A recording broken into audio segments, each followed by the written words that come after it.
시작할게요. 네 번째인가요? 그죠? 누구 했지? 한나 아렌트, 하이데거, 그 다음에 비트겐슈타인, 그 다음에 오늘 플라톤, 이렇게 진행하고 있는데요. 우리가 이제 처음에 시작할 때, 우리 전번에 했던 거를 리뷰를 하고 시작을 하죠. 복습을 하고. 그래서 이제 이게 앞으로도 계속 그렇게 할 거야. 그래서 한 번 들은 것보다는 한 번 더 들으면 좀 더 기억에 남고 또 뭐 다른 생각이 떠오를 수도 있으니까. 그래서 지난번 거를 한번 리뷰를 하는데 지난번에 이제 비트겐슈타인이었잖아요. 그래서 그거를 뭐 어떻게 한 시간 분량을 어떻게 되짚어 볼까 하다가 요러한 글을 하나 같이 읽어보려고 그래요.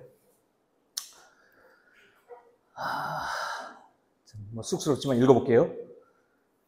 글이 길이 될 수 있으리니 라는 제목이고요. 내 생각은 내 삶을 넘지 못하고 내 언어는 내 생각을 넘지 못한다. 우리의 철학은 이 세상을 넘지 못하고 인간의 언어는 철학의 최대한을 넘지 못한다. 우리는 언어를 통해서 생각을 하고 그 생각을 언어로 표현한다. 철학은 생각하는 바가 아니라 그 생각을 표현하는 것이다. 그러므로 철학은 언어의 문제다. 이게 이제 비트겐슈타인의 이야기예요. 언어는 세계를 비추는 거울이다. 세계를 이루는 사실들을 드러내기 위해서 단어가 모여서 문장이 된다. 문장들을 다 모으면 이 세상 언어 전체가 될 것이고 문장에 담긴 사실들을 다 모으면 세계 전체가 된다. 이렇듯 언어와 세계는 1대1로 매치된다. 라는 게 비트겐슈타인의 전기 철학이었어요. 그런데 오만한 철학이 우리의 삶과 이 세상을 넘어서 말로 할 수 없는 것에 대해서 이야기를 하면서 세상에 없는 것들에 대해서 이름이 생겼다. 세상이 혼탁해지고 철학이 어지러워졌다. 그러므로 비트겐슈타인이 말하기를 말할 수 없는 것에 대해서는 입을 다물라. 이게 이제 비트겐슈타인이 쓴 윤리철학론고 그 마지막 문장이죠. 그죠? 철학의 신께서 무엇라 하시든 내 언어는 내 철학이고 오롯이 내 세계다. 무딘 내 언어가 가 닿을 수 있는 곳. 어차피 내가 지나온 자취 그 어느 언저리를 벗어나지 못하겠지만 거기까지 가는 경로나마 내 말로 하여 희끔 보일 수 있다면 그리 길이 될 수도 있음을 믿노니 나는 목청껏 말하리라 노래하리라 어깨 걸고 노래하며 책실마철과 함께 앞으로 가리라. 이렇게 정리를 한번 해봤어요. 그래서 비트겐슈타인은 하여간 이런 얘기를 했던 거죠. 언어를 가지고 철학을 했던 사람 얘기를 우리가 지난번에 봤어요. 그래서 한번 이걸 보시면서 지난번에 했던 거를 한번 상기시켜 보시고, 자, 오늘은 이제 드디어 플라톤으로 갈 거예요. 플라톤은 현대 철학자가 아닙니다. 고대 철학자예요, 고대. 그죠?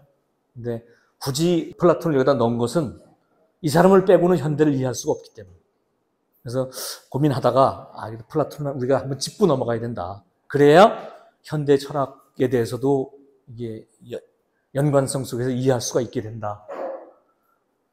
이거는 제가 챗GPT를 가지고 검색을 해본 거야. 그래서 이게 미래의 리더가 읽어야 할 고전을 10개만 뽑아주세요 했더니 이렇게 쭈르륵 나오는데 어떤 건 잘 모르는 것도 막 있더라고, 이게. 이게 이제 영어로 이렇게 검색을 하다 보니까 미국 기준으로 했나 봐요. 그래서 이게 무슨 이런 거는 미국의 어떤 연방주의자들의 무슨 레포트 이런 것도 막 들어있고 그래서 어쨌든 우리하고 좀 다를 수 있는데 어쨌든 국가는 이 중에서 3번째쯤에 들어가. 자, 그러면 이거는 그냥 무슨 고전 전체를 놓고 이렇게 했더니 이렇게 나왔는데, 자, 철학고전 10개만 뽑아달라. 그랬더니 1번 국가. 그러니까는 어떤 기준으로 뽑든 영어로 뽑든 한국어로 뽑든 우리가 리더가 되고 싶은 사람이 읽어야 될 고전 거의 수위에 빠짐없이 들어가는 책이 있지. 플라톤이에요. 다들 들어본 책들이죠. 저는 이거는 잘 못 들어본 것 같아요. 나머지는 되게 들어보거나 읽거나 했는데, 에픽테토스는 저런 사람일까요?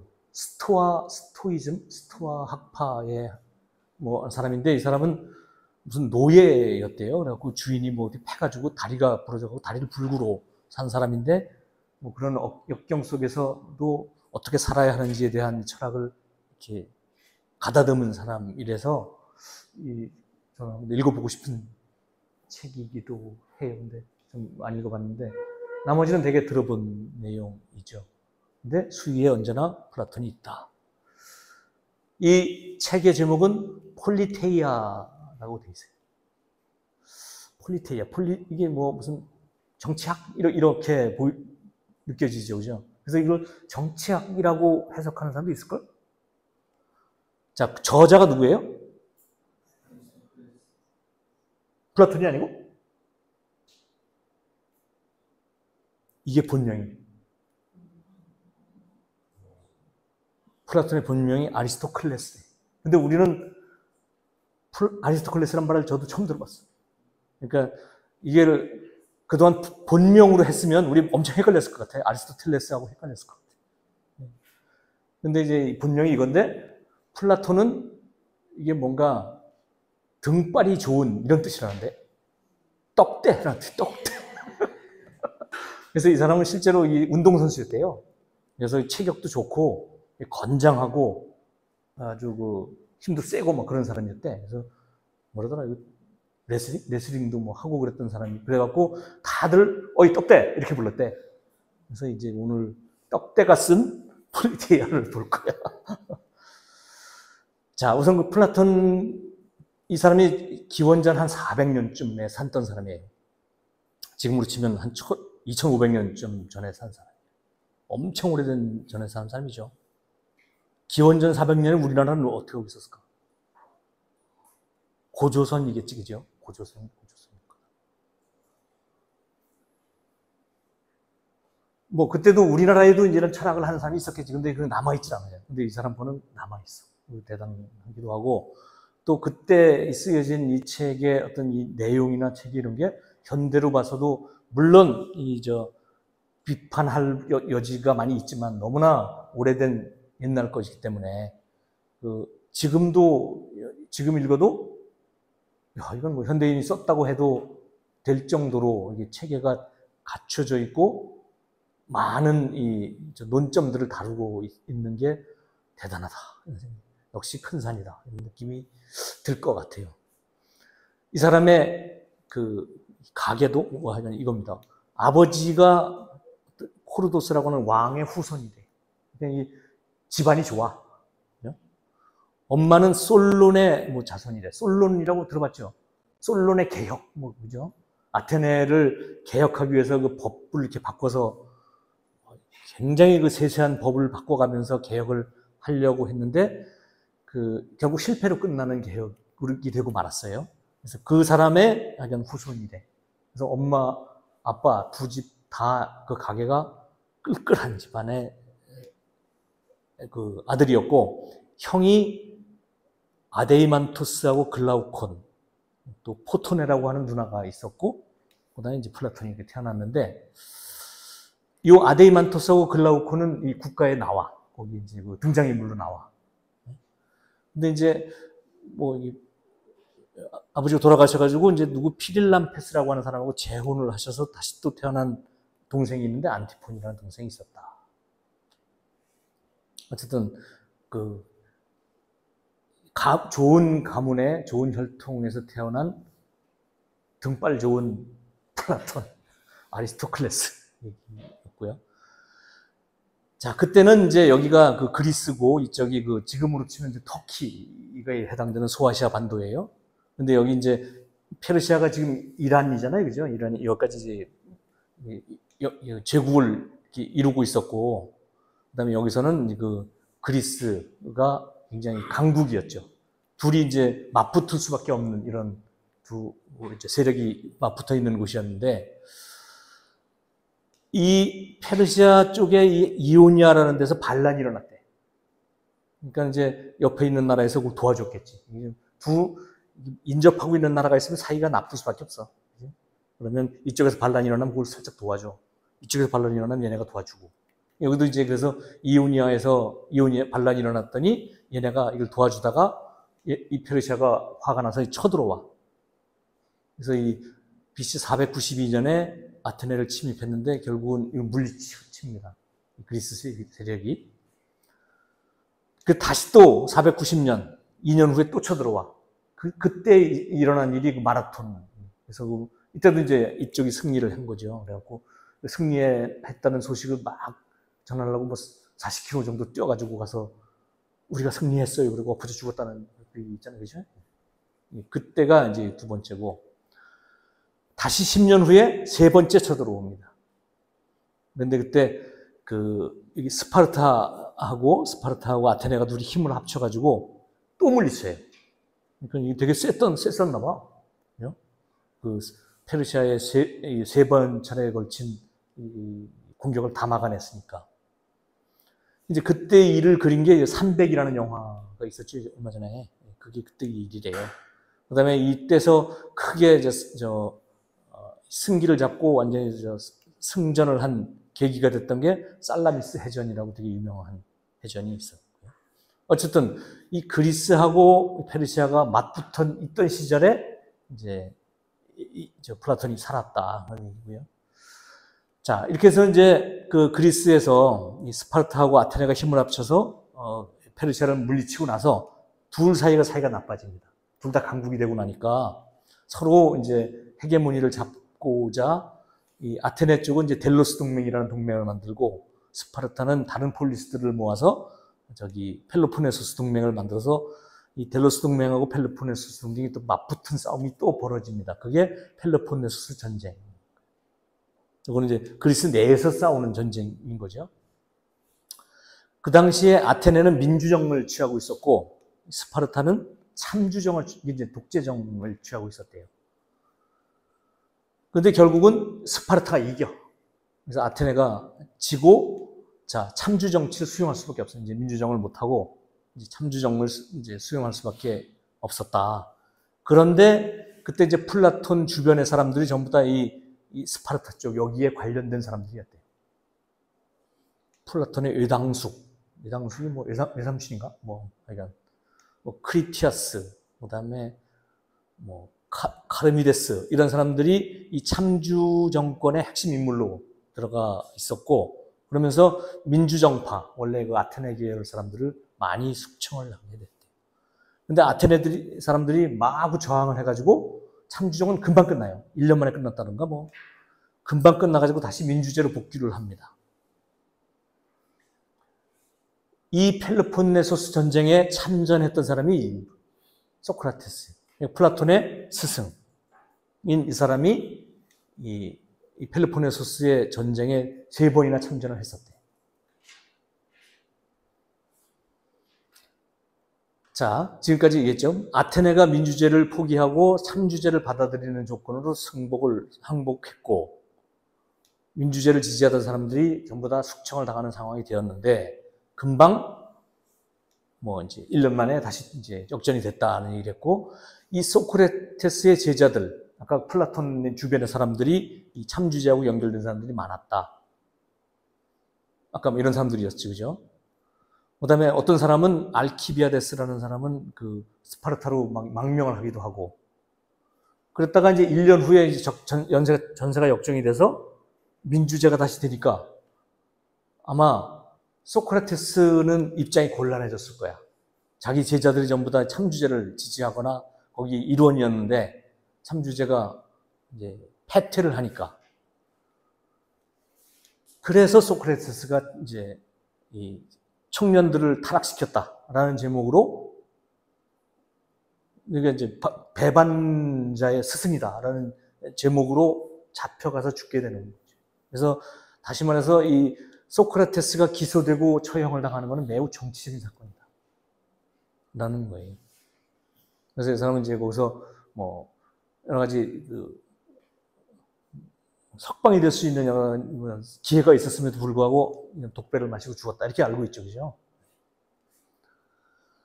자, 소크라테스가 죽는 것을 보고 플라톤이 각성을 합니다. 플라톤은 20살 때 소크라테스의 제자가 된 사람이었대요. 이 소크라테스가 처형되던 그해 플라톤은 28살. 그래서 스승이 죽을 때 플라톤은 여기 차마 거기 가지를 못했대요.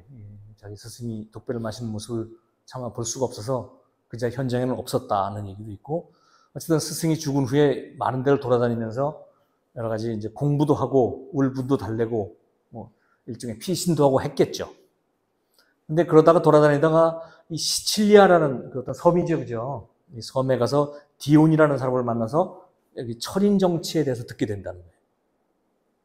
야, 너네도 그렇고 우리도 그렇고 지금 이제 나라가 혼란스럽고 계속 참주 정치니 민주 정치니 이렇게 싸우고 있는데, 이거를 좀 혼란을 극복하려면 진짜 훌륭한 사람이 통치를 해야 된다. 철학자가 통치를 해야 된다. 뭐 이런 사상을 들었대. 그래갖고 이 플라톤이 깨우치는 거예요. 그래서 내가 돌아가서 우리나라에 철인 정치를 펴야 되겠다. 그래서 철인 통치 사상을 제대로 접목시키면 행복한 나라를 만들 수 있겠다라는 생각을 했을 것 같다는 거예요. 그래서 돌아가서 책실마차를 만들었대. 그래서 이제 아카데미아를 만들어가지고 사람들을 얘기를 이제 설파를 하는 거예요. 우리나라가 지금처럼 이 혼란과 이런 어려움을 극복하려면 진짜 훌륭한 정치를 해야 된다. 진짜 훌륭한 사람이 나와서.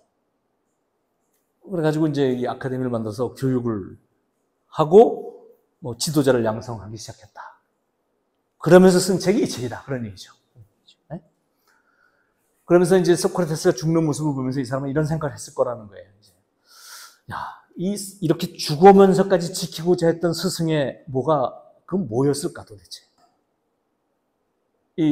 뭔가 뇌물을 쓰거나 이렇게 하면 이제 나갈 수 있다고 옆에서 주변에서 많이 권했는데도 불구하고 이걸 다 포기하고 독배를 들은, 과연 그러면서까지 지키고자 했던 뭔가 있을 것이다. 그게 뭘까? 이 소크라테스의 그 플라톤의 철학이 그래서 이런 걸로 구성되어 있다는 거예요. 어떤 뭔가 실제로 존재한다. 어떤 가장 최선의 것. 목숨도 죽음도 이것을 건들지 못하는 뭔가 있다. 그것을 찾아가겠다. 그게 이제 이데아론으로 나타나는 거예요. 또 하나는 민주제에 잘못되면 개판된다. 우리 스승 죽이는 거 봐라. 이렇게 된다는 거죠. 그래서 이 플라톤 철학의 큰 줄기가 이런 거예요. 이데아라는 뭔가 우리가 끝끝내 놓지 말고 지켜야 할 뭔가가 있다. 그거 찾아보자. 라는 거 하나 하고, 또 하나는 정치적으로 이 민주제가 잘못되었을 때는 이런 스승도 몰라보게 된다. 그래서 요게 이제 두 개 그거라 그래요. 자, 그래서 이제 서설이고, 이제부터 이제 책으로 들어갑니다. 폴리테이아. 이때는 종이가 없어가지고 이런 파피루스에 들어게 썼대요. 이런 식으로 남아있대. 근데 이게 남아있는 게 신기해요. 그죠? 근데 이 폴리테이아라는 게 원래 뜻은 폴리스에서 살아가는 가장 올바른 시민들의 삶의 모습, 뭐 이런 거래요, 이게. 그래서 뭐 정치, 관습, 전통, 규범, 교육, 뭐 이런 걸 전체를 망라하는 이 뭔데, 이거를 라틴어로 바꾸면서 푸블리카, 또 영어로 바꾸면서 리퍼블릭 이렇게 바꾸면서 국가가 됐다는 거예요. 그래서 지금 국가 또는 국가론이라고 우리는 이제 번역해서 가지고 있죠. 아까 얘기했듯이 대화를 하는 형식으로 쓰여져 있습니다. 사람들이 나와서 막 얘기를 하는 내용을 쭉 무슨 대본 쓰듯이 적어놨고, 그게 총 10권으로 구성되어 있대요. 그게 방대한 내용이에요. 그러면서 이게 이제 이 책의 주제는 정의가 무엇인가, 정의와 불의가 어떻게 구별할 수 있나, 그리고 어떤 방식으로 살아야 정의를 구현하는 것일까, 어떻게 살아야 가치 있는 삶일까. 이 가치 있는 삶을 에우다이모니아라고 한다는데, 이 에우다이모니아를 찾아보자라는 게 이 책의 주제예요. 이 책은 플라톤이 이제 책이 이거 말고도 되게 많아요. 전부 다 대화편으로 주로 쓰여 있대.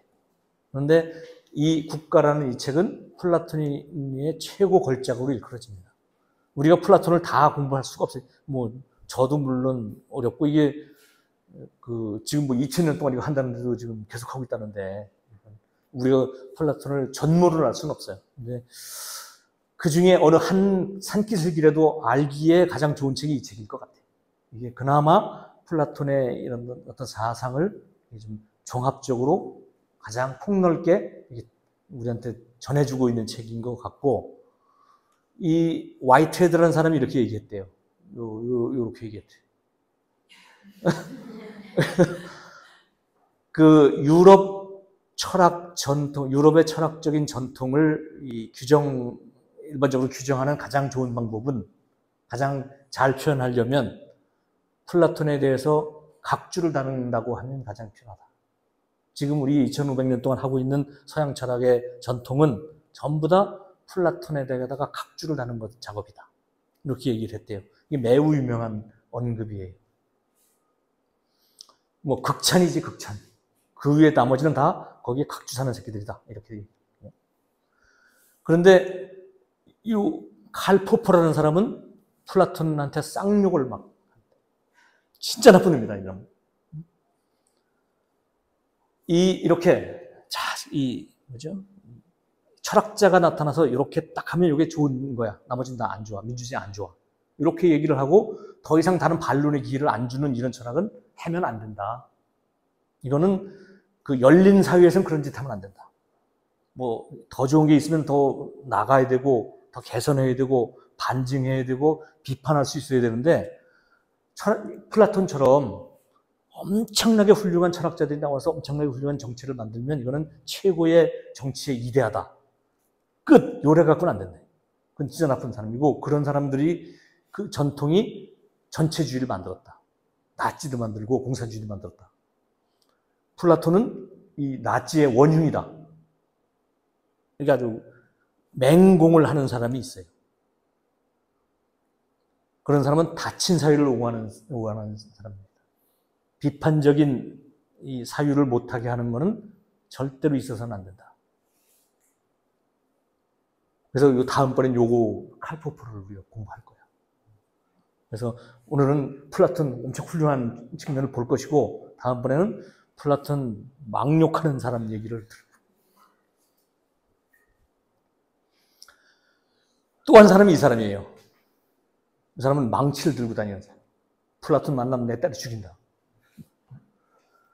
플라톤은 아까 뭔가 있다. 그 이데아가 있다. 이데아는 실제한다. 현실 세계는 그것이 다 이데아가 부패하고 잘못 구현된 상황이고, 이거는 허상에 불과하다. 이거는 책상인 줄 알지만 이건 다 허상이야. 실제 이데아는 따로 있어, 책상이라는 건.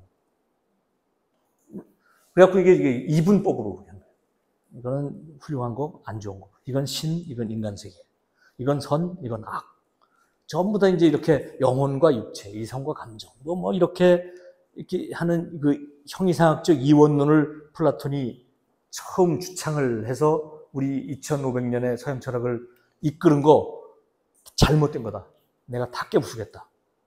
라는 사람이 니체이거든요. 그래서 칼 포퍼다면 요 사람을 할 거. 그래가지고 우리가 플라톤 공부해보고, 그다음에 칼 포퍼의 반론 한번 들어보고, 이 망치를 들고 다니는 사람 얘기도 한번 들어보고, 이렇게 이제 우리 공부를 하려고 생각하고 있어요. 자, 이 책은 어떻게 읽어야 되나? 아까 얘기했죠. 우리 박성선 선생님도 얘기했고, 난데없이 소크라테스가 나와, 여기. 플라톤은 안 나와. 그리고 해설도 없어. 그냥 소크라테스가 나와서 막 사람들하고 막 얘기하고 논쟁하는 걸로 끝. 이렇게 돼 있는 책이어서, 정작 저자의 이야기는 안 나와. 이게 지금 그래서, 이게 왜 이렇게 썼을까? 이게 조곤조곤 얘기해 좀 좋아. 그죠? 우리 이렇게 하는 게 진짜 훌륭한 생활이고, 이렇게 훌륭한 게 훌륭한 철학이고, 이런 사람이 나라를 다스려야 훌륭한 나라가 됩니다. 이렇게 얘기해주면 좀 좋냐 이거지. 근데 이 사람은 소크라테스가 나와서 사람들하고 막 얘기하고, 이런 걸로 써 있는 게 아마 이런 걸 거라는 거예요. 이게 이 지식을 이렇게 주입해서는 되는 게 아니다. 깨달아야 하는 거다. 그거는 대화를 통해서 깨닫는 것이다. 자, 대화를 들려줄게. 이러고 우리 스스로 깨우치게 만드는 것 같다라고 이제 해요. 그렇게 실제로 했던 사람이 소크라테스죠. 그러다가 얼마나 약 올리겠어. 사람들이 와서 자꾸 뭐 물어보고 너 잘못했다고 그러고 자꾸 그러니까 이제 비판들 많이 받았겠죠. 자, 논쟁은 진리를 인식하는 유효한 방법이다는 거죠. 이게 어떤 교육하고 이렇게 가르쳐서 될 문제가 아니고 어떤 이 진리를 찾아가는 방법은 대화를 통해서 또 이게 비판받고 아니면 내가 또 우리 반론하고 다시 받고 뭐 이래갖고 찾아가는 것이다는 거고 또 이걸 읽다 보면 약간 감정이입이 되더라고 저는. 뭐 누가 나와서 이제 막 성질 내고 또 가고 막 그러잖아요, 그죠? 나라도 화나겠다 뭐 이런 생각도 막 들고. 그래서 이 독자가 여기에 빠져들게 만드는 또 효과적인 이 서술 방식인 것 같다는 사람도 많아요. 근데 여기서 문제가 요런 문제가 생겨요. 소크라테스 프로블럼이라고 불러요, 이거를. 자, 과연 여기서 나오는 게 이게 소크라테스 얘기일까, 플라톤 얘기일까? 이거를 헷갈린다, 이 사람이. 소크라테스는 저서를 남긴 적이 없어요. 그러니까 이 사람의 그 사상을 잘 몰라, 우리가. 근데 4대 성인으로 우리가 추앙을 하는 이유는 플라톤이 이렇게 써줘서 그런 거예요. 그런데 이거 보면 이게 플라톤 생각일지 소크라테스 생각일지 우리가 몰라. 그 문제가 이 소크라테스의 프로블럼이라고 불러요. 어쩌면 자기 스승인 소크라테스의 모습을 실제보다 더 미워했을 가능성도 있어. 그렇지만 그걸 알 수는 없어요. 그래서 소크라테스 전모를 알지 못하게 만든 이런 문제가 있다는 거고, 대표적인 사례가 이거래요. 악법도 법이다. 소크라테스가 악법도 법이다 그러면서 벌컥 마셨다는데 실제로 그런 적이 없대. 어느 기호로 봐도 어디에도 그런 게 없대요. 근데 이 악법도 법이다라는 거는 현대 위정자들이 자기가 뭐 무슨 뭐 데모하지 마 그랬더니 무슨 집시법 만들어가지고 악법도 법이야 지켜야 돼 막 이러려고 소크라테스도 지켰어 이라고 얘기하면서 이렇게 됐다는 거예요. 실제로 이 사람이 얘기한 건 이렇대요. 나는 여러분에게 복종하기보다는 신에게 복종할 것입니다. 철학을 하는 이유는 하늘의 명령이기 때문에 나는 석방 제안을 받아들이지 않겠습니다. 나의 목숨이 붙어있는 한 결코 지혜를 사랑하는 일을 멈추지 않겠습니다. 이러고 이제 약을 마셨다는 거예요. 어디도 악법도 법이다 이런 말을 한 적이 없다. 근데 이게 이런 식으로 잘못 알려지게 되었다. 자, 10권으로 구성되어 있다 그랬지? 근데 내용이 이래요. 제1권에서는 과연 올바름이라는 게 뭘까? 올바르다는 게 뭘까? 이걸로 이제 시작을 해. 에우다이모니아, 올바른 삶이라 그랬잖아요. 그러면 올바름이라는 게 과연 뭘까? 그 다음에 그러다가 이제 대화가 이제 번져가지고 어떻게 될 거냐면 올바름이라는 거는 그 자체가 좋은 것일까? 결과가 좋은 것일까? 그 다음에 그 올바름이 나라에서 구현됐을 때 올바른 나라는 어떤 방식으로 성립하는 게 좋을까? 뭐 이런 식으로 이제 막 이야기가 번져가는 내용이 1권에서부터 4권까지 이어지고요. 그 다음에 이제 본격적으로 5, 6, 7권에서는 철인정치론.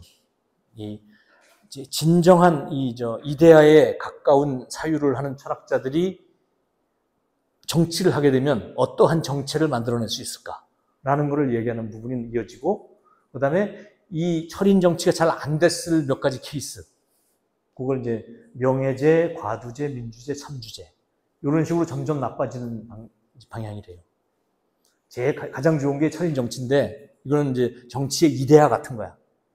근데 이게 변하고 잘못 타락했을 때 나타나는 몇 가지를 이렇게 얘기를 하는 부분이 8, 9권. 그 다음에 10권에서는 기타. 이렇게 지금 구성이 되어 있어요. 이거를 이제 쭉 읽어가려면 좀 깝깝하겠죠, 그죠? 자, 그래서 이건 이제 이 주제를 한번 이렇게 한번 트리를 한번 만들어 본 거야, 이슈를. 자, 에우다이모니아를 우리가 찾기로 했어요. 올바른 삶. 그게 이제 이 책의 전체를 통과하는 주제라 그랬고, 자, 1권에서 뭐라고 시작한다고? 올바름이란 무엇일까? 를 갖고 시작을 하는데, 그 다음에 이 올바름의 종류가 뭐가 있을까? 자, 이 올바름 중에도 개인의 올바름과 나라의 올바름이 있을 텐데, 이건 어떻게 다를까? 어떻게 연관되어 있을까? 자, 올바른 것에도 이데아라는 게 있을 텐데, 그 이데아는 어떠한 것일까? 뭐 요렇게 구성할 수도 있어. 이거는 이제 막 뜯어 맞춰 보면 저는 아마 이런 식으로 이 책을 이렇게 좀 전체를 놓고 이렇게 정리를 해놓고 보면 이 논의가 여기까지 가고 있구나. 지금 요 얘기하고 있구나. 이렇게 좀 이해가 쉬웠던 것 같아요. 그래서 제가 정리를 해본 거고요.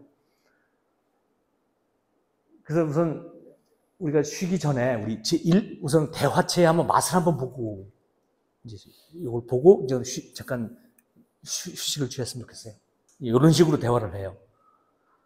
이건 이제 그 1권에 있는 걸 제가 옮겨놓은 거예요. 이게. 자, 처음에 어떤 케팔로스라는 사람이 아이고 나이를 먹으니까 좀 좋네 이렇게 얘기를 하는 거야. 누가 나와서. 그러니까 소크라테스가 당신이 부자니까 그렇지 이렇게 얘기를 하는 거야. 케팔로스가 그렇진 않을걸요? 훌륭하지 못한 사람은 부유해도 마음이 안 편할 텐데 이렇게 이제 반론을 얘기하는 거야. 그러니까는 뭐 부자? 그래 소크라테스가 그럼 당신은 부자인데 재산이 많아서 좋은 게 뭐요? 그랬더니 케팔로스가 남한테 싫은 소리 안 해도 되고 남한테 빚진 거 갚을 수도 있고 좋지 이렇게 얘기를 하는 거예요. 자, 남을 속이지 않아도 되고 빚진 것을 갚을 수 있어서 부자는 좋다 이렇게 얘기를 하니까 소크라테스가 또 물고 늘어져요. 자, 남을 속이지 않고 진실을 얘기하고 받는 것을 갚는 게 그게 올바른 일일까요? 이게 이제 트집을 잡는 듯한 느낌이잖아요. 약간 깐죽깐죽하는. 네? 그러니까는 케팔로스 또 시작이다 이렇게 됐겠지. 그래서 이제 갚버려. 저는 오늘 뭐 계약이 하나 있어서 좀 이제 됐어요. 이러고 가니까 그 옆에 있던 플레마르코스라는 또 다른 사람이 저는 저 케팔로스가 맞는 것 같은데요. 그리고 또 이제 끼어드는 거예요. 자, 그러니까 소크라테스가 다시 또 이제 다른 사람한테 이제 그다음에 또 시비를 붙기 시작해요. 자, 남한테 빚진 것을 갚을 수 있어서 부자는 좋다고 그랬지, 제가. 자, 그런데 이렇게 생각해 보자. 내가 누구한테 칼을 하나 빌렸어. 근데 그 사이에 그 이름이 정신이 미쳤어. 칼을 그 사람한테 갚는 게 맞아? 이렇게 얘기를 하는 거야. 약간 깨를 쓰는 느낌이 약간 들죠, 그죠? 자, 정신 나간 사람한테 예전에 받아둔 무기를 돌려주는 게 좋겠냐? 아까 빚진 걸 갚는 게 좋다 그랬고 하는 사람한테 가서 얘기를 하는 거야. 저 사람한테 무기를 주면 제가 막 휘둘러서 사람 죽일 수도 있는데 그래도 좋아? 이렇게 이제 덤비는 거죠. 그랬더니 플레마코스가 꼬리를 약간 내리지. 그건 좀 이상하다. 얘를 그런 얘기를 듣냐? 갚아야 할 걸 갚는 게 아니라 그러면 합당한 것을 갚는다고 합시다. 이렇게 이제 좀 바꾸는 거예요. 그랬더니 소크라테스가 그럼 합당한 게 뭘까요? 또 이렇게 얘기하는 거죠. 그러니까 이 사람이 나한테 친한 사람한테는 좋은 거 주고 나쁜 사람한테는 나쁜 거 주는 게 합당한 거지. 또 이렇게 설명을 해요. 그거 아닌 것 같은데? 나한테 친하고 나한테 적이고 하는 거는 보통 그 무슨 정치하는 놈들 그러는 거 아니야? 쟤네 당 만들어가지고 우리 당한테는 좋은 거 주고 반대당한테는 나쁜 거 주고 그 사람들이 잘하는 거야? 그러면 이렇게 얘기를 하는 거야. 그 친구라는 게 그럼 너네 당이면 다 친구야? 자, 친구가 선량하다고 생각되는 사람일까요? 실제로 선량한 사람일까요? 그러니까 이제 플레이마코스가 또 이제 걸렸다 이거 또 시작이다 이거.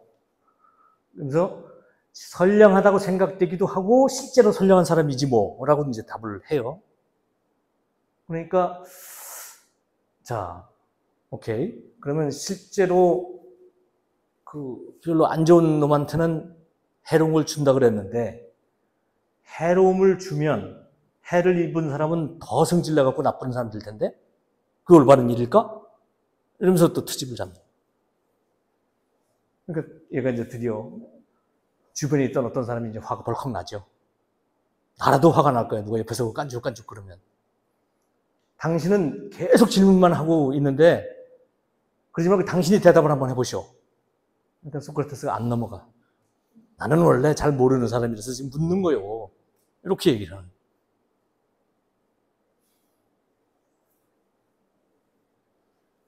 그러니까 이제 다시 이제 중간에 끼어들었던 그 사람이 뭐라 하냐면, 자, 제 생각에는 올바르다는 것은 강자한테 이익이 되는 거 이외에는 없다고 생각한다. 요즘 세상을 돌아가는 거 봐라. 누가 옳고 나쁜 거 다 강자 맘대로 하는 거지. 지배자들이 자신의 이익을 위해서 법을 만들고 그 법을 지키는 것이 훌륭하다고 자꾸 얘기하고, 우리가 지금 세상에서 보는 올바름이라는 게 다 그런 거 아닙니까? 이렇게 이제 반론을 얘기해요. 올바름이라는 게 강자한테 이익되는 게 지금 현재 돌아가는 이제 세상 지금 물정 아닙니까?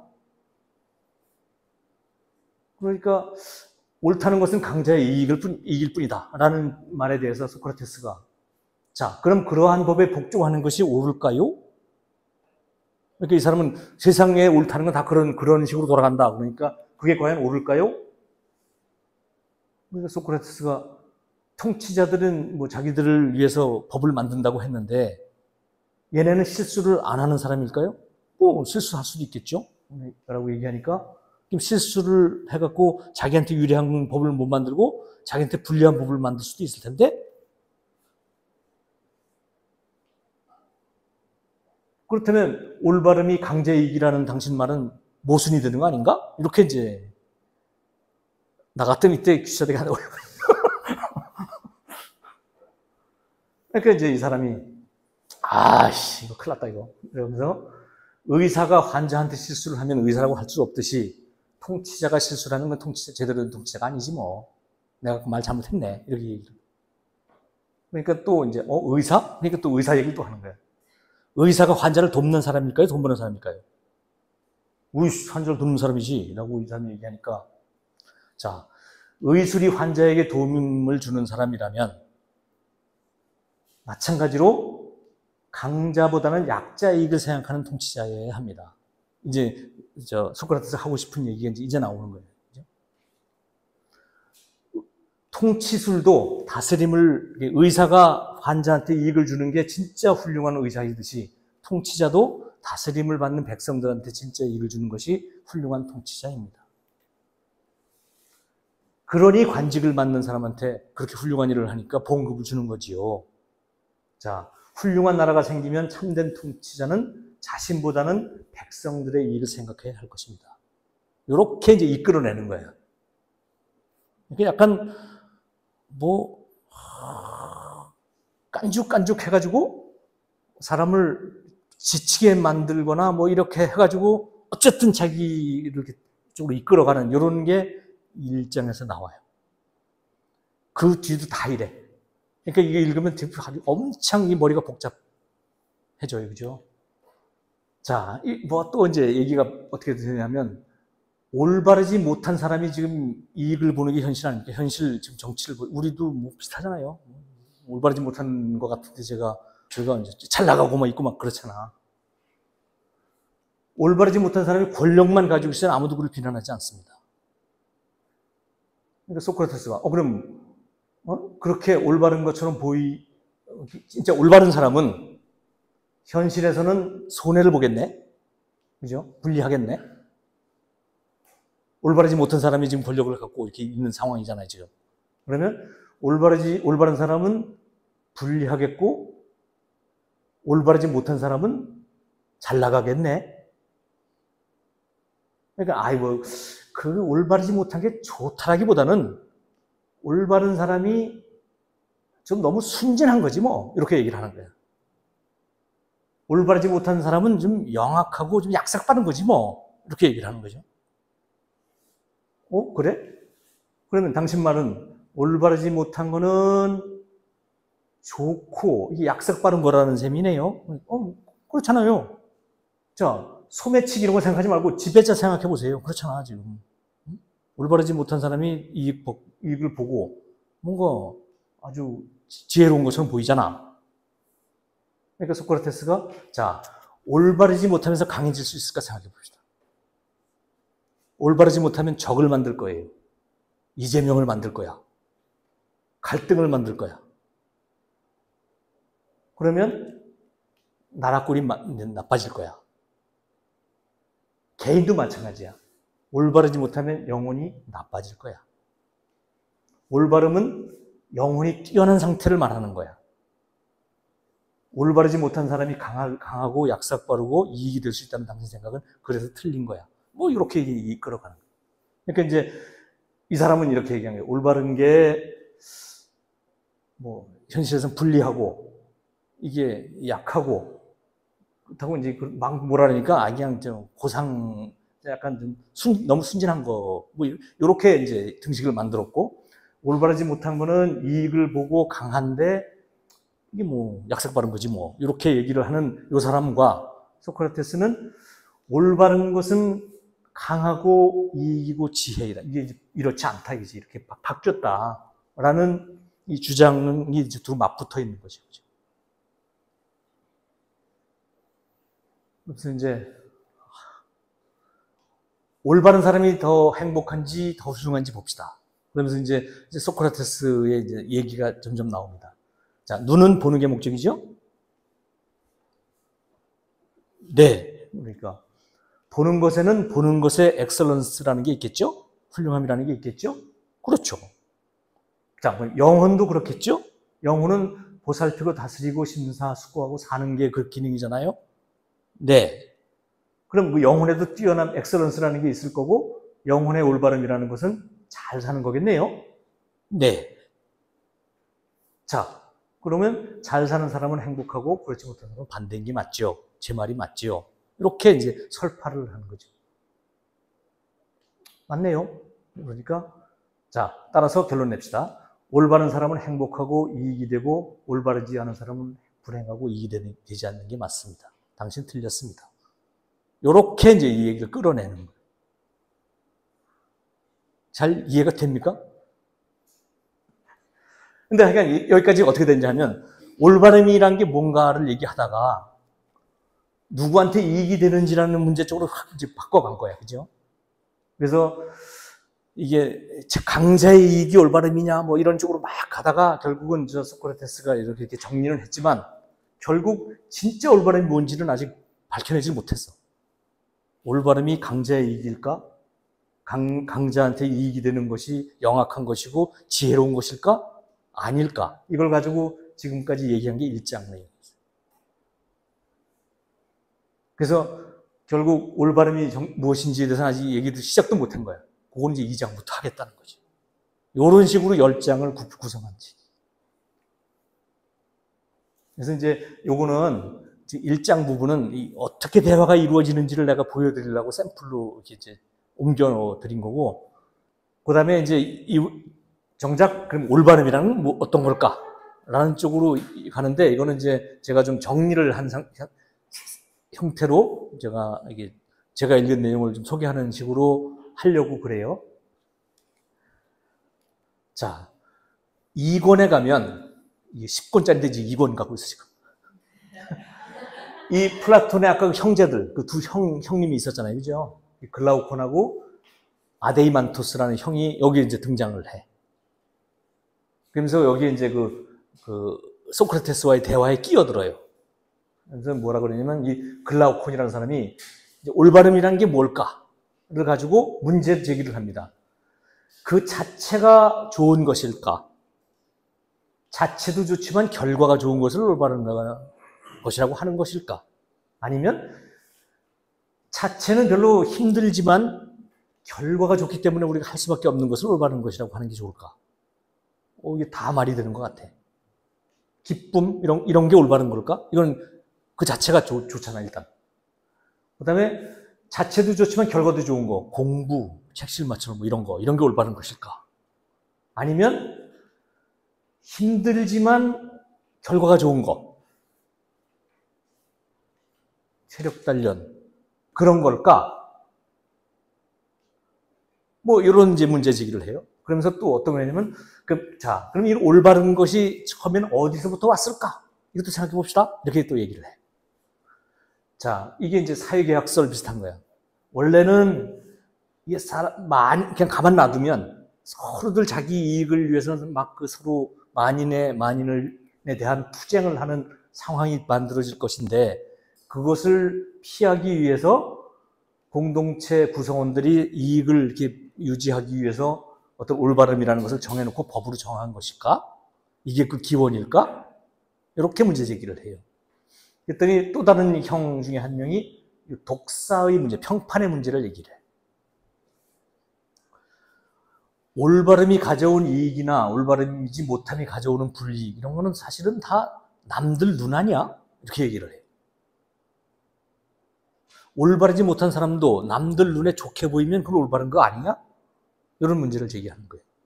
그러니까 이제 이 권에서는 이런 걸 가지고 이제 이야기를 막 이제 주제로 넘어가는데, 그러면서 이런 얘기를 해요. 기게스의 반지 얘기를 합니다. 이 반지가 이 마법의 반지. 이런 게 있다고 칩시다. 이러면서 이제 저런 막 얘기를 하는 거예요. 이 반지를 낀 사람은 투명 인간이 되는 거예요. 그 순간. 딱 끼면 샥.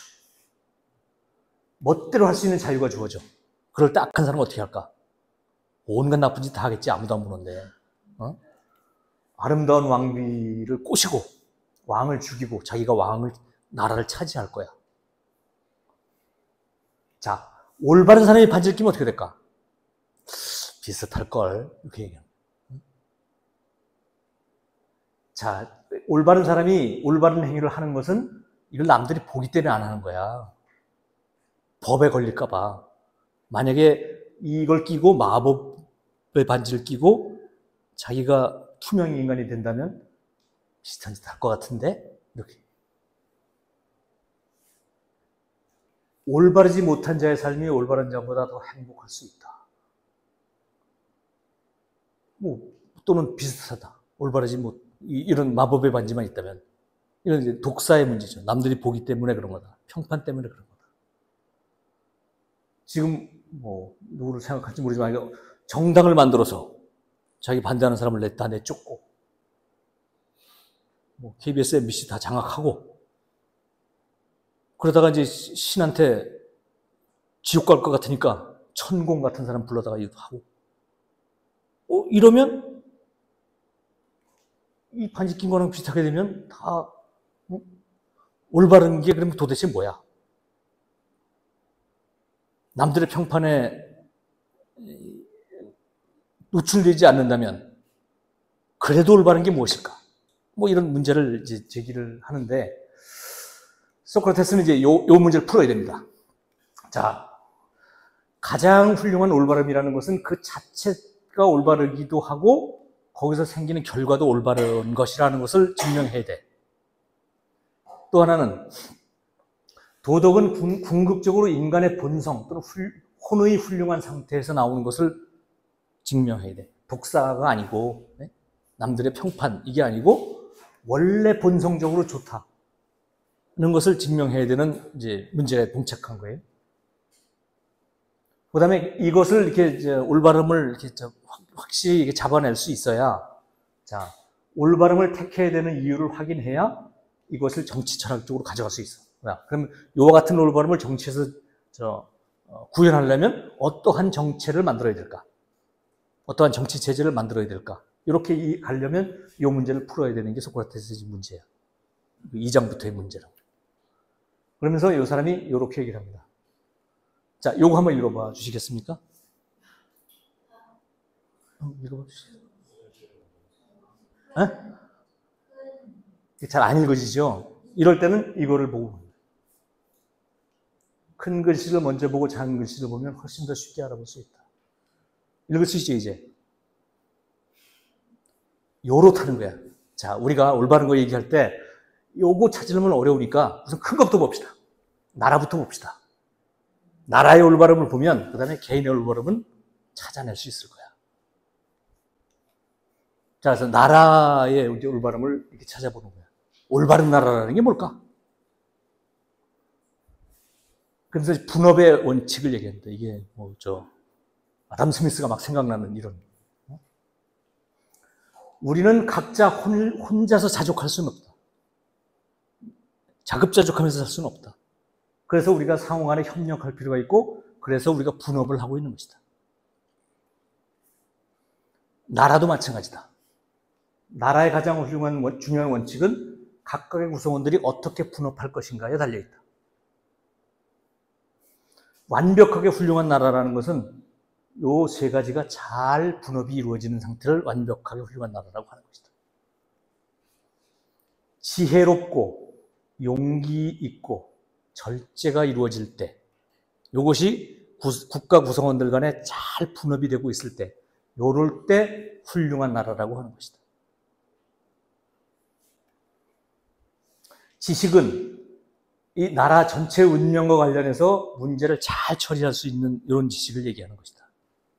용기는 무엇을 두려워하는지를 판별할 수 있고 나라를 잘 안보를 유지할 수 있는 것을 용기라고 하는 것이다. 절제는 생산자들이 자기의 욕망과 쾌락을 억제하면서 생산활동에 전념하는 것을 말한다. 이 세 가지가 완벽하게 분업이 이루어지는 나라를 훌륭한 나라라고 하는 것이다. 이렇게 이제 얘기를 합니다. 자, 나라의 올바름은 사후권에서 이게 이제 이런 것들이 아까 같은 이런 대화를 갖고 막 하는 거지. 막 싸우다가 이렇잖아요. 뭐 이러고 뭐 작은 글씨 안 보이잖아요. 뭐 이런 뭐 이제 막 얘기하다가 결국은 이제 내용이 이렇습니다. 자, 분업의 원칙이 잘 지켜지는 것이 올바른 것인데 그것이 잘 안 지켜지면 나라는 혼란스러운 것이다.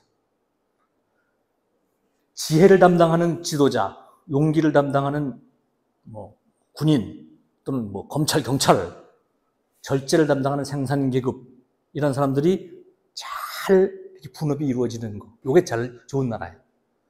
이게 서로 얘가 이걸 하고 얘가 이걸 하고 이렇게 막 뒤섞이면 서로 참견하고 그러면 이거는 혼란스러운 나라가 되는 거예요.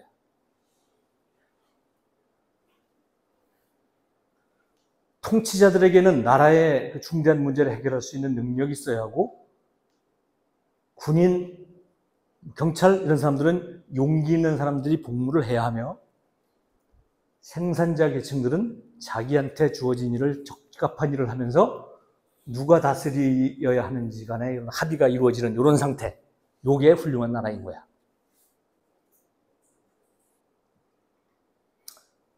통치자는 지혜롭고 전사는 용기 충만해 있고 생산자는 절제를 할 때 요게 나라의 골격이 잘 이루어지는 거고 분업이 잘 이루어진 상태인 거야.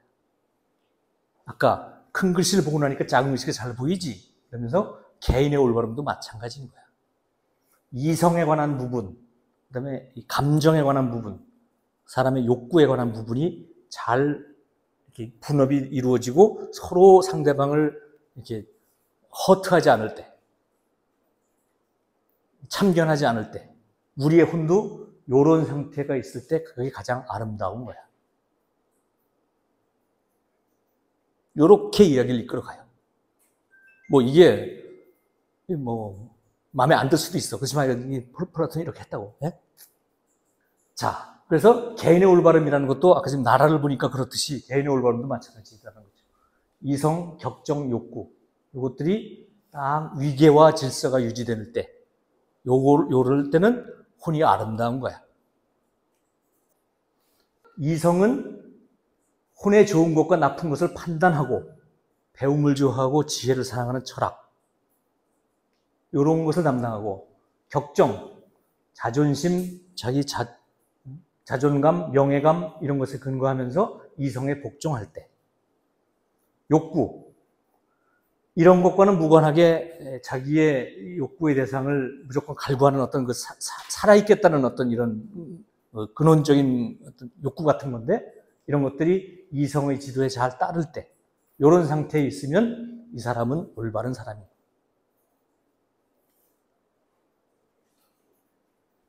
그래서 이게 아까 국가를 이렇게 봤잖아요. 그죠?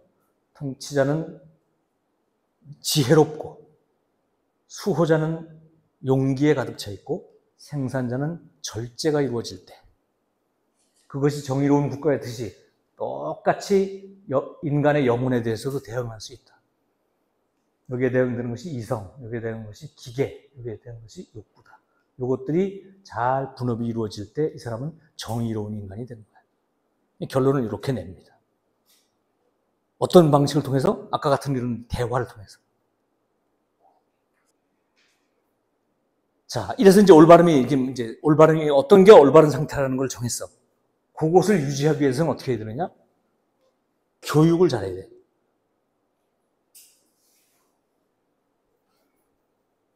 그 나라의 수호자, 그 지혜를 담당하는 그 사람들을 교육을 시켜야 되는데 혼을 위한 교육과 몸을 위한 교육을 둘 다 잘 시켜야 돼요. 혼을 위한 교육을 하려면 올바른 인문학 공부를 시켜야 돼요. 몸을 위한 교육을 할 때는 식사나 일상생활에서 단순하게 살아야 돼요. 너무 많은 걸 먹고 뭐 이러면 안 돼요. 그리고 이렇게 교육받은 사람을 통치자로 선발을 해요. 제대로 교육받은 수호자들 중에서 통치자로 선발하는데 슬기롭고 유능해서 어떤 여러 가지 경험과 역경을 극복한 이런 걸 가진 사람들을 선정해서 그 사람을 통치자로 삼으면 그게 바로 철인 정치가 되는 거예요. 이렇게 되지 않으면 나라는 혼란스러워. 이렇게 얘기를 하는 거죠. 그러면서 이제 그런 중에 이제 얘기를 이렇게 따라가다 보면 지금하고 안 맞는 얘기가 참 많은 것 같아요. 자, 아까 인문학 공부를 한다 할 때, 이 시를 잘못 배우면 큰일 난다고 막 얘기를 해요. 정서적으로 해로운 시를 잘못 이렇게 배우면 안 된다. 특히 이런 거, 영웅을 잘못 묘사한 이야기, 그 다음에 심성에 나쁜 영향을 미치는 이런 격정적인 이런 거는 공부하면 안 된다. 뭐 이런 얘기를 하는데, 지금하고는 약간 시대착오적일 수도 있어요. 그리고 리듬도 너무 복잡하고 한 이런 MZ세대 같은 거 하지 말고 딱 예의 바르고 용감한 심성에 도움이 되는 군가 같은 거를 해야 된다. 뭐 이런 얘기. 그 다음에 나라에 이익이 된다면 통치자는 거짓말할 수도 있다. 뭐 이런 얘기도 있는데 이것도 뭐 그 당시에는 어땠는지 모르지만 지금은 반론이 많을 것 같아요.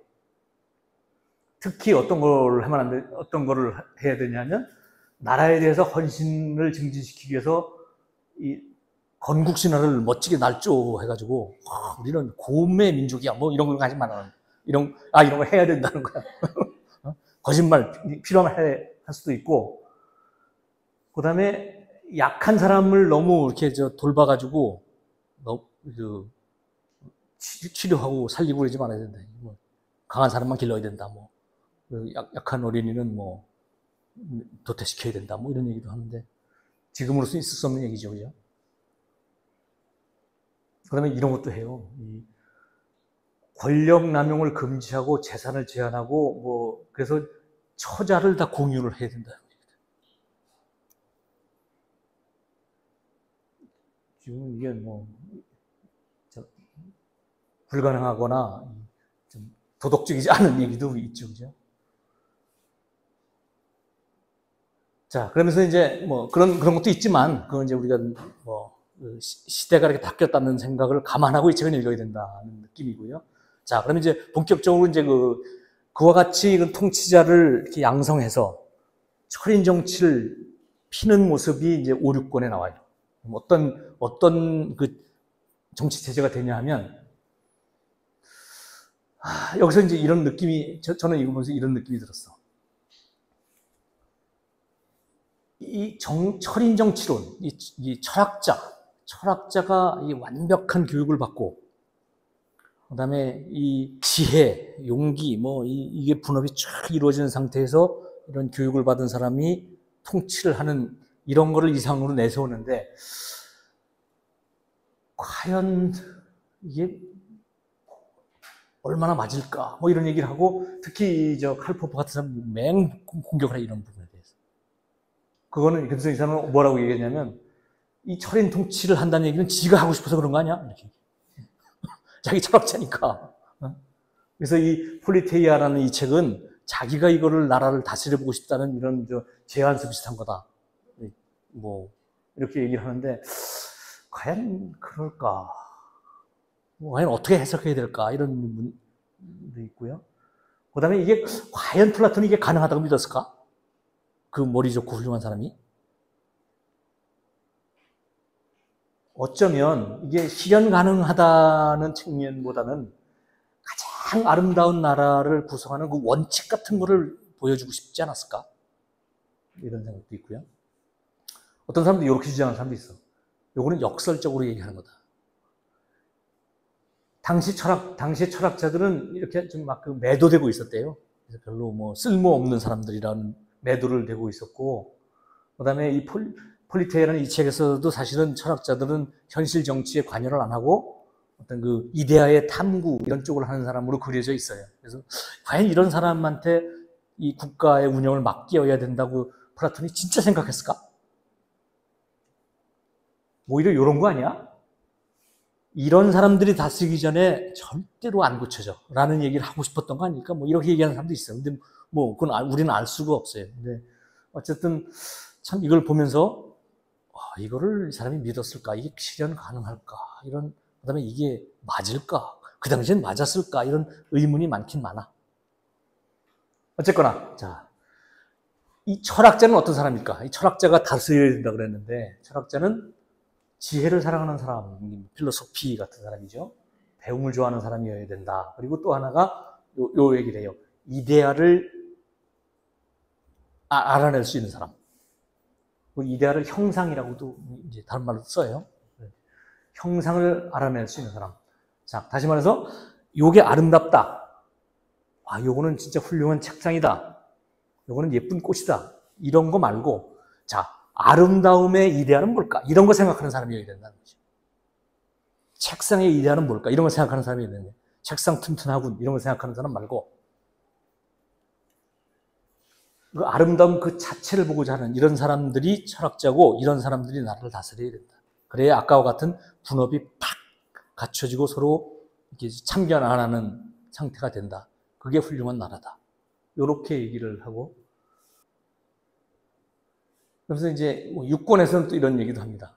철인 정치가 가능할까? 이거 가지고 또 막 얘기를 해.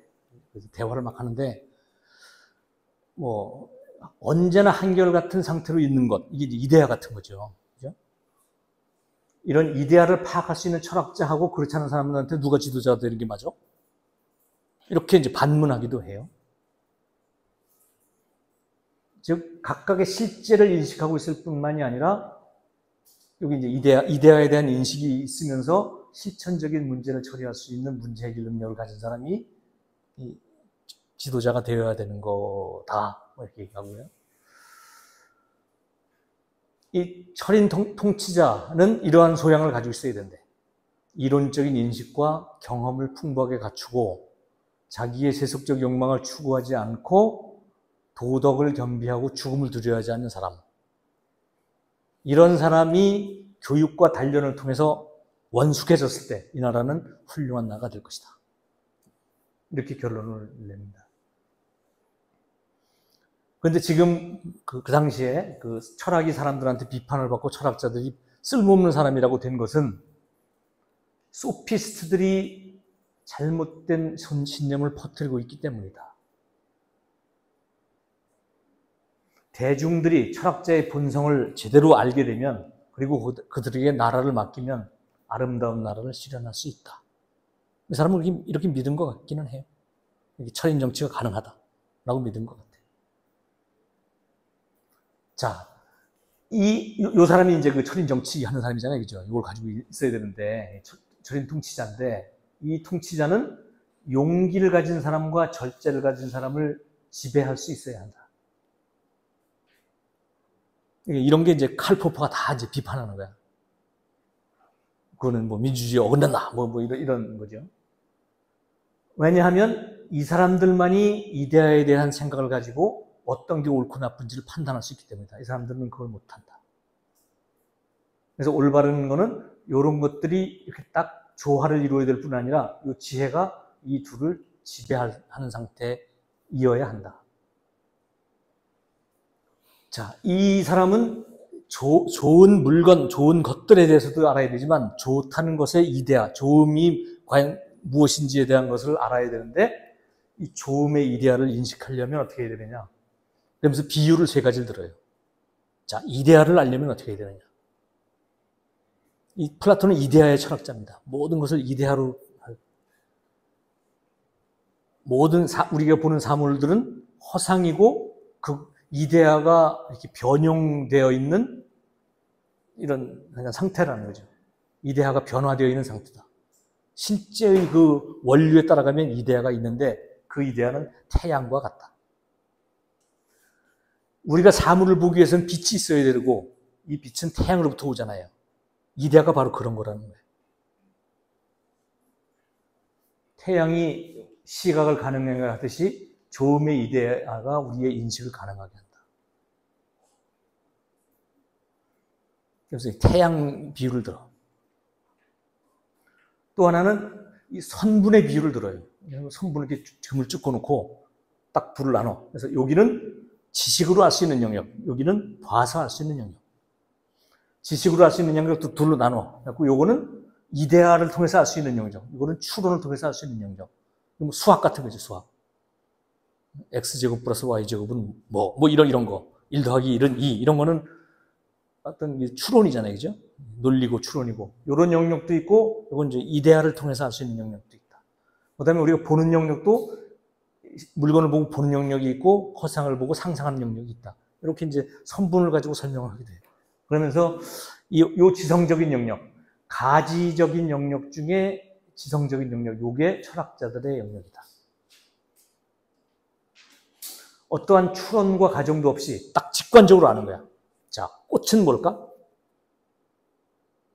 우리는 이제 꽃 그러면 막 우선 꽃의 이런 실제들만 생각나죠. 해바라기 이렇게 생각나고, 호승슬 이렇게 생각나고, 채성화 이렇게 생각나는데, 이 철학자들은 그게 아니에요. 꽃이라고 하는 것의 그 근본.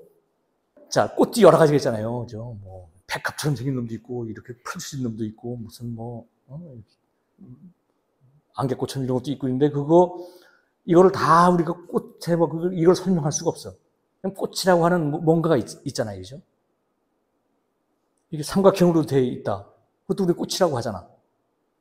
그러니까 이 꽃이라고 하는 무엇? 자, 테이블도 이런 것도 있고, 사각형도 있고, 삼각형도 있고, 다리 하나 있는 놈도 있고, 둘 있는 놈도 있고, 있잖아. 근데 그거를 다 우리가 예를 들 수는 없잖아요. 책상이라고 하는 무엇? 뭔가 널찍한 판이 있어야 될 것 같고, 그걸 이용할 수 있어야 될 것 같고, 뭔가 이게 지지되어 있어야 될 거, 이게 중간에 매달려 있으면 좀 이상할 것 같고, 밑에서 받쳐야 될 것 같고, 이런 어떤 이데아 같은 게 있잖아요. 그런 거를 생각하는 영역이 요 영역이고, 여기에 특화된 사람이 나라를 다스려야 된다. 이렇게 이제 선분을 가지고 설명하기도 하고, 또 이 동굴을 가지고 설명을 해요. 이건 제가 여러 번 보여드렸죠, 그죠? 우리는 요 사람들이야. 여기 앉아가지고 여기 벽을 바라보고 있어요. 요 사람들이 여기다 이제 그림자를 비춰.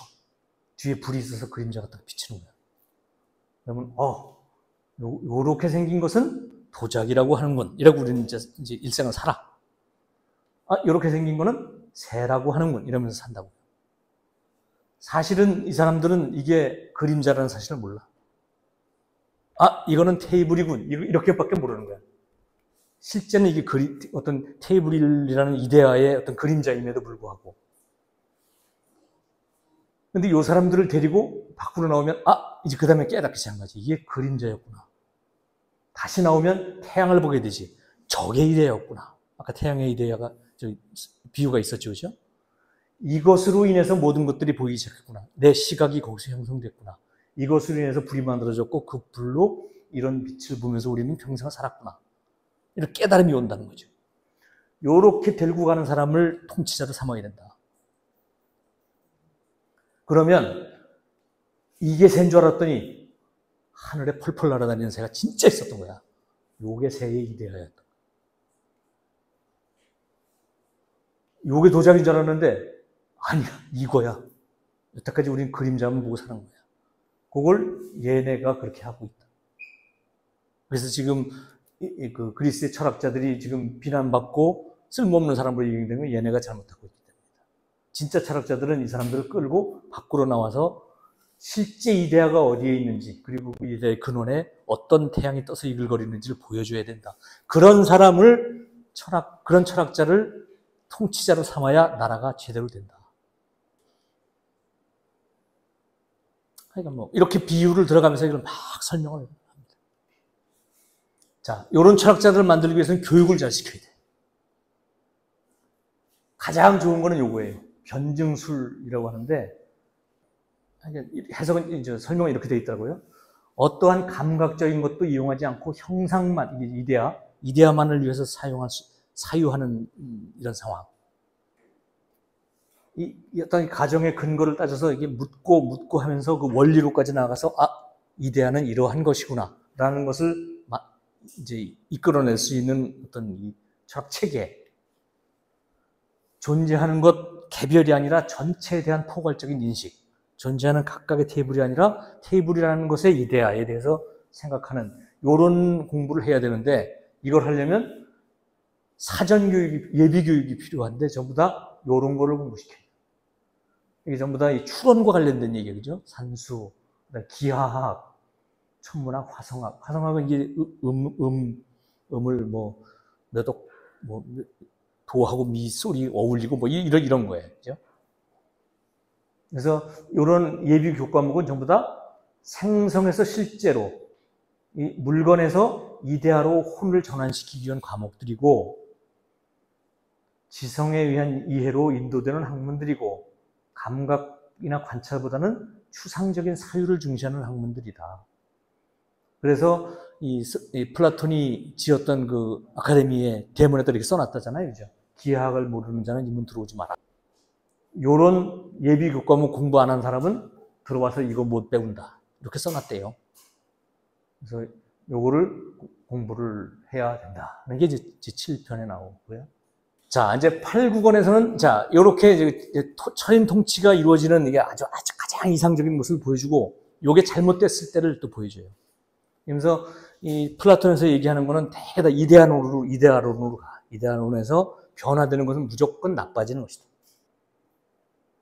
그래서 이 사람은 변화를 이야기하면서 전부 다 변화는 이데아에서 부패되어가는 과정이 전부 다 변화다. 이렇게 설명해요.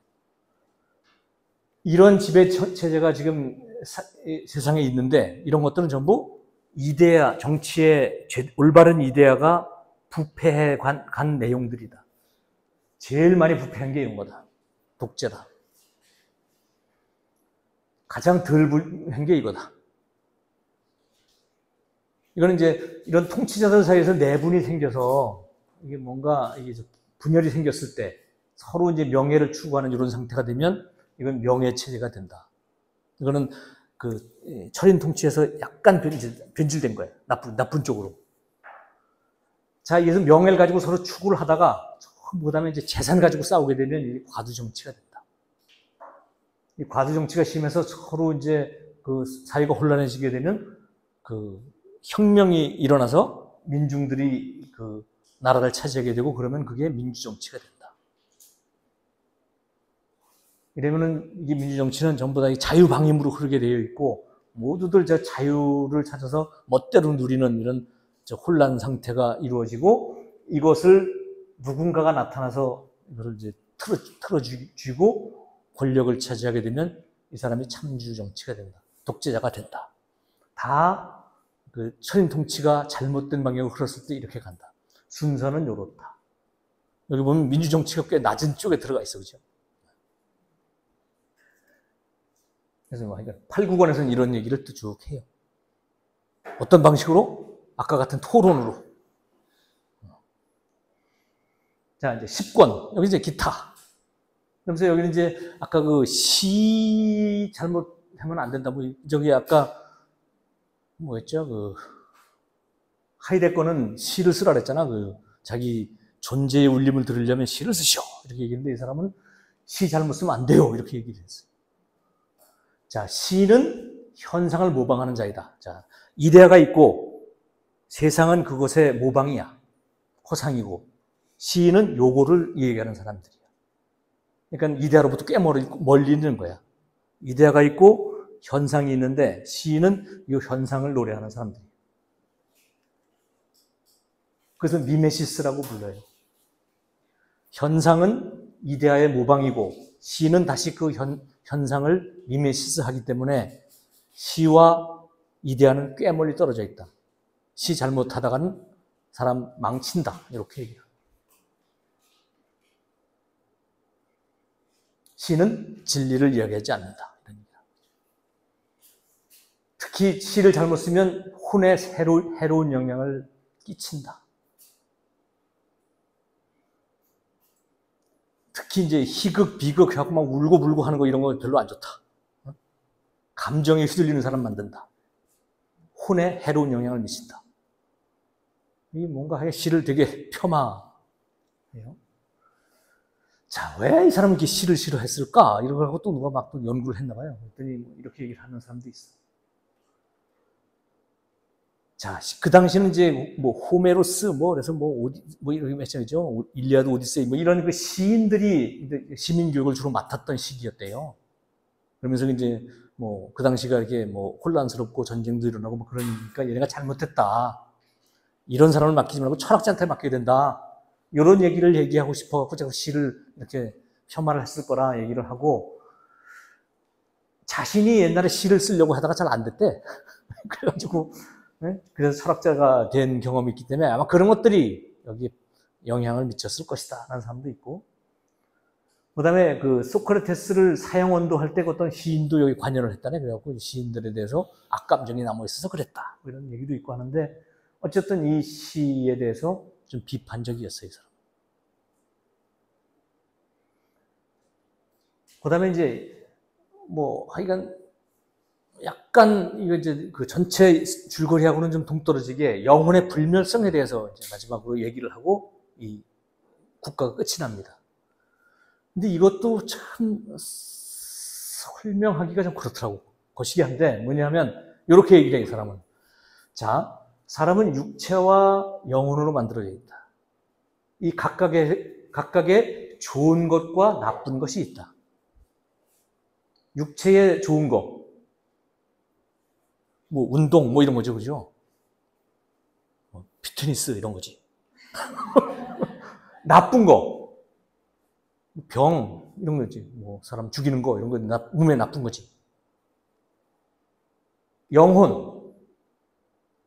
좋은 거, 뭐 철학 뭐 이런 거죠, 그죠? 책실마철 이런 게 좋은 거지.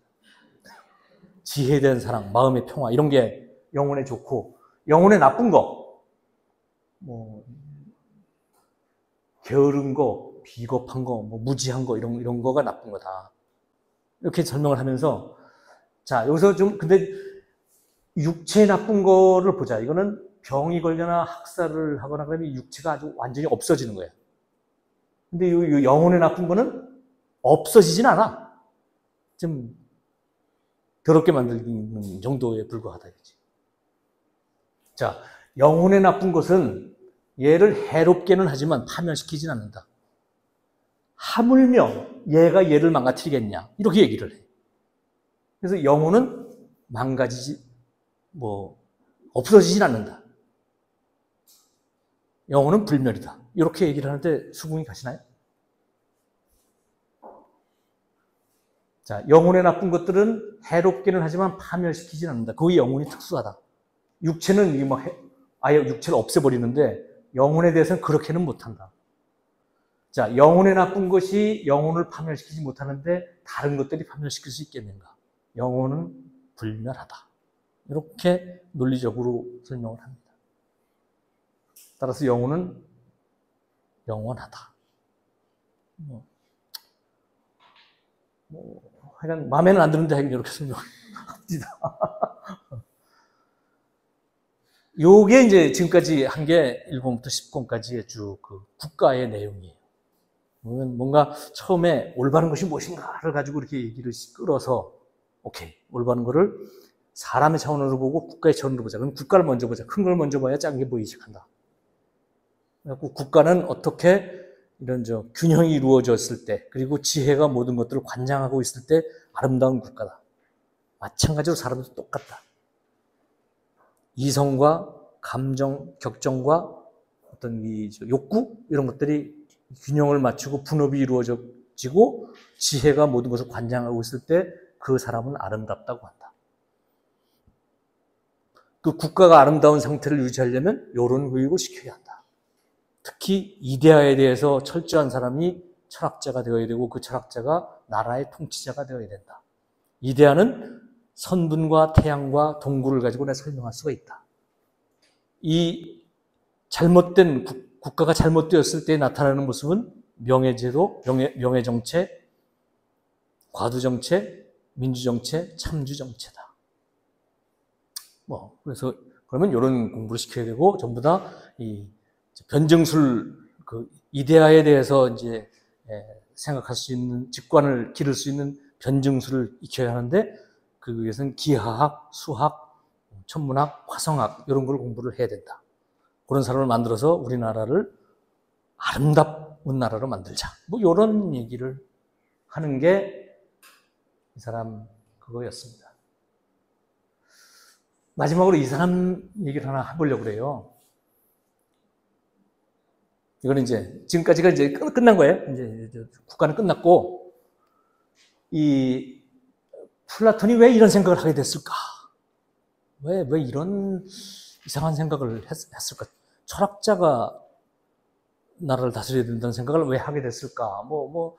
이러면서 이 모델이 됐던 게 뭔가 있었을 텐데, 라는 걸 이렇게 생각해 보고, 사람들 얘기를 들어보면, 이 사람은 이제 그 아테네보다는 스파르타의 정체를 더 이 사람의 이상으로 생각한다.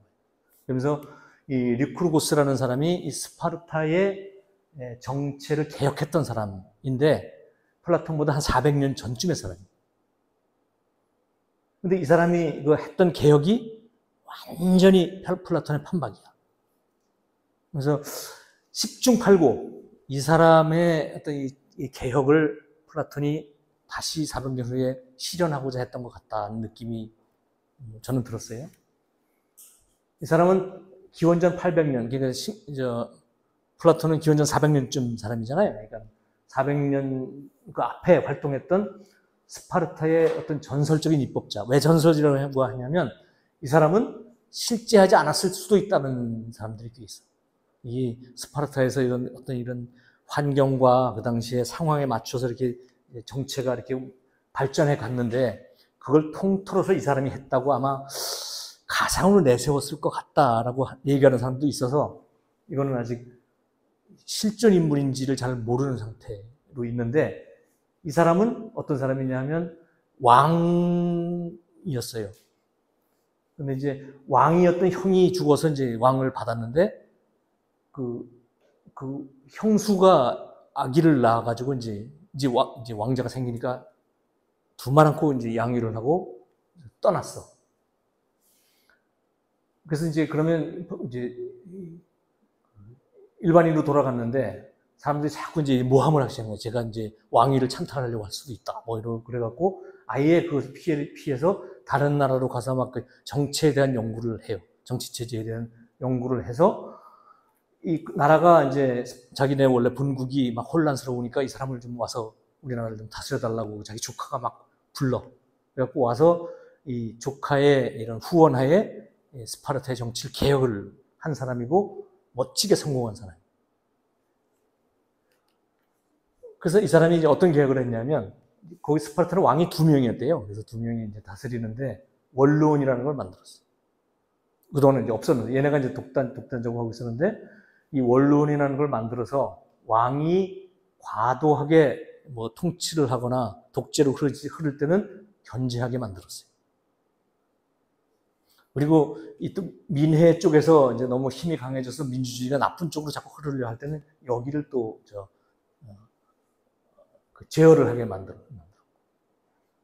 그래서 이 원로원과 민회를 만들어서 이렇게 서로 이렇게 견제를 하는 이런 구조를 만들어 놓고, 그 다음에 토지를 재분배를 해.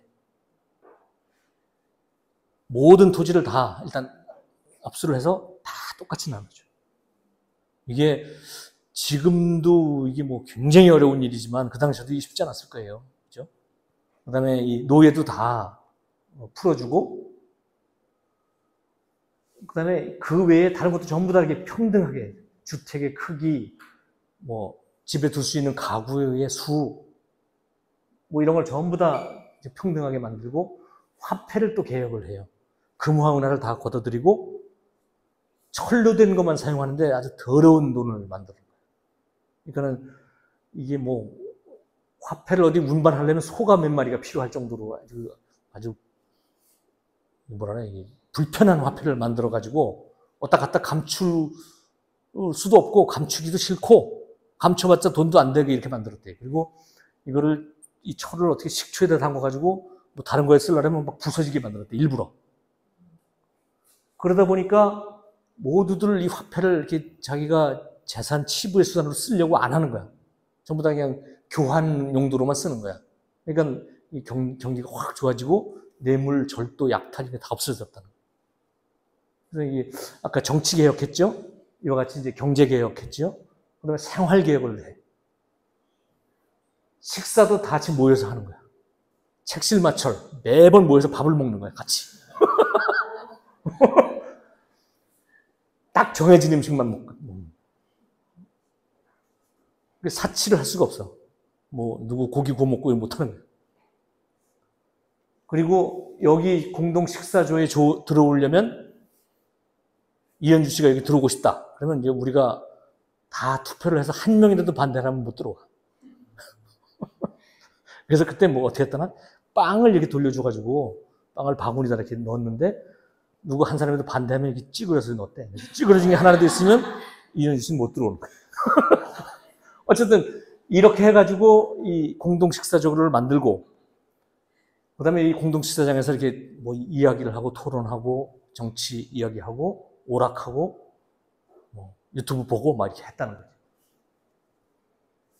그랬더니 뭐 사람들이 막 반대를 해가지고 막 쫓아와서 막 때리고 그래갖고 이 사람이 실명했다는 소리도 있대요. 근데 뭐 어쨌든 테러를 이 정도를 이렇게 이제 극복하고 이런 개혁을 했대요.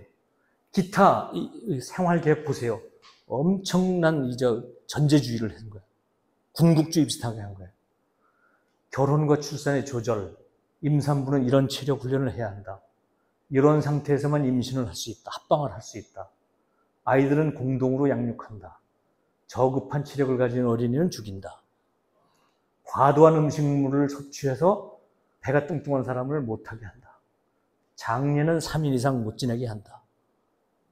여기다가 뭘 같이 묻지 못하게 한다. 이 세세한 걸 다 정리를 했는데 요것들을 그 다음에 또 성인들의 시내에서 사는 것도 저기 군대에서 사는 거랑 똑같이 했다. 훈련하고. 그래서 이 지도자를 중심으로 열정과 명예 속에서 조국에 헌신하는 사람들로만 나라를 만들었대요. 그러면서 이거를 법률로 안 만들었대요. 전부 다 이 사람들의 습관과 태도의 뿌리가 내릴 때까지 법으로 규제를 한 게 아니야. 아예 법으로 규제하면 나중에 없어진다 이거지. 법 개정해버리면 그만이고 사람들이 아예 거기에 다 젖어 들어가게. 그리고 얼마나 철저하게 했냐면 이게 개혁을 이제 마쳤어. 마치고 나서 아까 왕하고 원로원 사람들한테 다 이제 사인을 받았어. 너 지킬 거지? 네, 지키겠습니다. 시민들한테도 지킬 거지? 예, 지키겠습니다. 그리고 내가 돌아올 때까지 이 정치를 유지하겠다는 서약을 다 받아놓고 안 돌아갔대. 죽어버렸어. 자살을 한 거예요. 곡기를 끊고 자살을 해. 그러니까 사람들이 이제 얘가 돌아오질 않으니까 바꿀 수가 없는 거예요. 약속을 했잖아. 돌아오기 전까지는 안 바꾸겠다고. 그래 놓고 이제 죽고 나서 시신을 바닥에 유골을 뿌리게 했대요. 만약에 유해를 들고 거기 가면 돌아왔다 바꾸자 이럴까봐.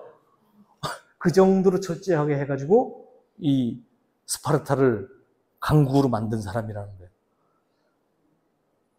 내가 보기에 이 사람을 모델로 한 것 같아. 플라톤이. 그래서 어떤 다른 책을 보다 보니까 리쿠르고스의 개혁 얘기가 나오는데 이게 그 플라톤이 그 국가에서도 스파르타를 계속 찬양을 합니다. 스파르타의 그와 같은 개혁 정체를. 그리고 리쿠르고스 얘기도 언급하고 봐서 당연히 이거를 모델로 삼아서 이와 같은 것을 철학자들한테 맡겨서 해내고 싶었던 것 같다. 라는 게 제 생각이었습니다.